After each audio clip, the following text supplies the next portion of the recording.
De noticias a esta hora, ojo, hay noticias sobre el futuro del salario mínimo en Colombia, ya estamos en diciembre. Sí, señor, ya estamos en diciembre, en ese debate que siempre hace parte del cierre del año y que esta vez está mediado nuevamente por las diferencias entre los sectores empresariales y el gobierno. Está conociéndose la cifra de productividad del DANE, que es vital para esa fórmula con la que se calcula cuál debería ser el aumento, pero ya las diferentes centrales obreras están anticipando que no habrá acuerdo y posiblemente se dé el aumento que quiere el gobierno pese a las críticas de diferentes sectores. Alejandra Bello con los detalles.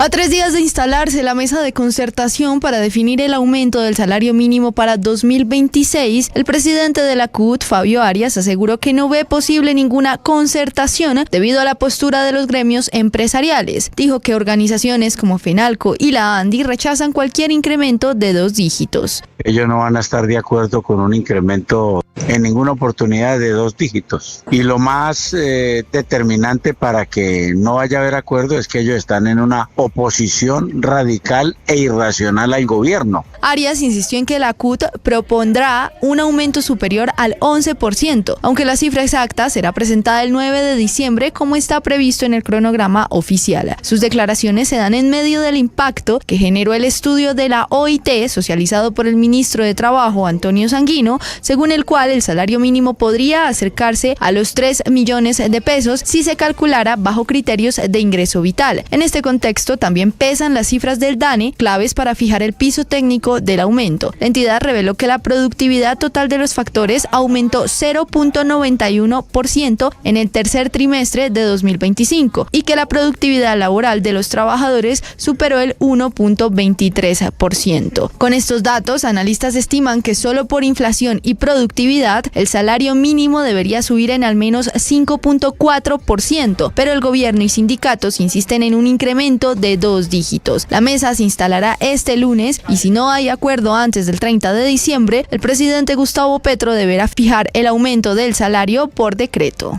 Haga una vaca. ¿Decreto o no decreto? Como decía, ¿cómo quedará? No puede decreto. ¿Cómo? ¿Por qué no? Tantos gobiernos que lo han hecho. Ahora, pero hagamos de verdad, hagamos la polla. Que no se... Muy chévere, muy chévere. Decreto, yo digo decreto. Ay, que no se basen. No, que no se basen en lo que dijo Benedetti. No va a ser así. Oye, pero ¿a ti te parece poco? 1.800.000. O sea, no es toda esa plata, Gordi, ya yo estaba haciendo cuenta. El 11%, yo creo que va a ser el 11%. Yo no tengo una de cristal, pero me atrevería a decir que va a ser por... Ayer hablábamos de los escándalos en Colombia, de escándalo en escándalo, Alberto Linero. Además del escándalo que abrió la investigación de Noticias Caracol, está el escándalo de ¿cómo se dice, presidente? La UNGD. Más conocida. Como la Espéreme, don Álvaro, ¿se mete a la polla? ¿Por decreto o negociada? Yo creo que no hay necesidad de hacer polla, Jorge. No hay la menor posibilidad de que no sea por decreto. Sí, Quiere que sea por decreto el presidente, quiere que sea por decreto las centrales obreras. Y quiere que sea por decreto los empresarios. Álvaro, ¿y tendrá porque va a ser munición de la campaña electoral. El gobierno para sacar pecho, la oposición para victimizarse. Claro. Álvaro, pero ¿piensas que va a ser 2 dígitos o un solo dígito? Grave. Pues de pronto, alrededor del 10 no hay duda. 10, de pronto lo dejan en 9 alguito. 9.98. Como cuando usted va a los almacenes y dice, es que cuando usted va a las ofertas dicen, tranquila señora, este festival vale 9.999, no son 10.000. No. Y eso es diferente el efecto. Visual por lo menos. Yo me lanzo a decirle que por decreto. Decreto y 2 dígitos. Yo creo que lo que dice Álvaro, por el 10 un poquito menos. Yo decreto que me lo paguen, Gordi, porque imagínate. Decretando. Presidente, el escándalo de la... con las nuevas imputaciones contra los exministros Ricardo Bonilla y Luis Fernando Velasco. Con esto entonces la Fiscalía está avanzando y agilizando en estas investigaciones y en especial con también la acusación contra Carlos Ramón González, que sigue prófugo de la justicia en medio de uno de los escándalos más graves que ha tenido el presidente Gustavo Petro. Con esto entonces avanza y se esperan las fechas de las audiencias. Kalila Peña tiene los detalles de qué es lo que sigue en este proceso de investigación.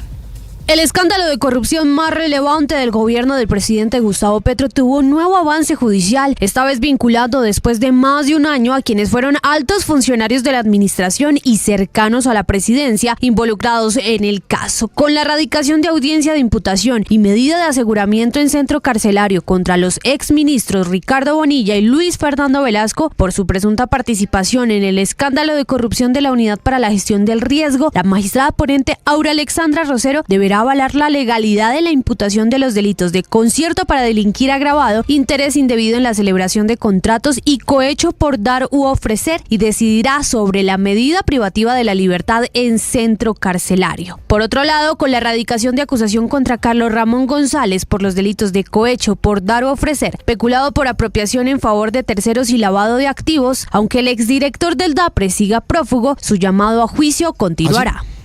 5:34, Kaila, gracias.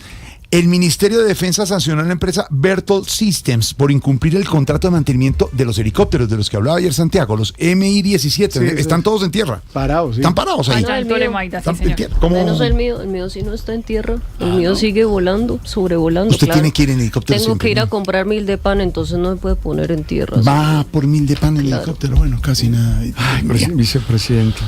Sancionan a esa empresa porque... Pues mientras por un lado el gobierno trata de defender la compra de los Gripen, recordemos que más temprano Ricardo Ospina, director de Servicio Informativo, reveló que el gobierno tuvo una opción mucho más económica para renovar esa flota de los aviones de combate. El gobierno, o al menos el Ministerio de Defensa, está enfrentando otro problema, y es la sanción a esta empresa porque incumplió todo el contrato del mantenimiento de los helicópteros que hacen parte de las diferentes operaciones del ejército, que los tiene quietos en Tolemaida porque no están funcionando y no tienen todos los niveles para su operación. La multa asciende a $8.9 millones y también se espera entonces que regrese parte de la plata que ya le habían entregado precisamente para una tarea que no terminó haciendo. Felipe García.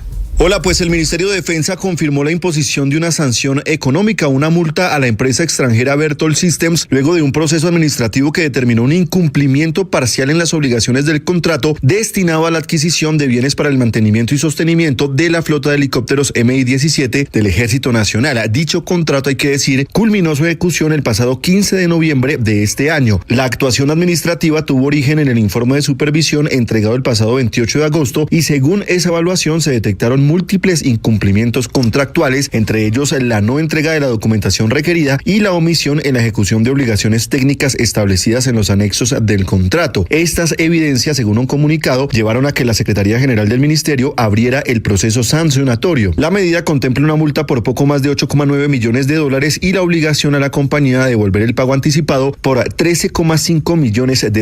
El ministerio advirtió que si la empresa no realiza la devolución dentro del plazo de 15 días establecido, el cobro se efectuará a la aseguradora dentro del mes siguiente, conforme al artículo 1080 del Código de Comercio. El ministerio aseguró que activará todas las acciones a que haya lugar para lograr el cumplimiento del fallo. Don Felipe, gracias. A las 5:36, rápidamente, noticias en un 2x3 aquí en Voz Populi. El expresidente peruano Pedro Castillo fue condenado entonces por la Corte Suprema de Perú a 11 años, 5 meses y 15 días de cárcel por el delito de conspiración para rebelión, recordemos, cuando intentó fallidamente disolver el Congreso el pasado 7 de diciembre de 2022.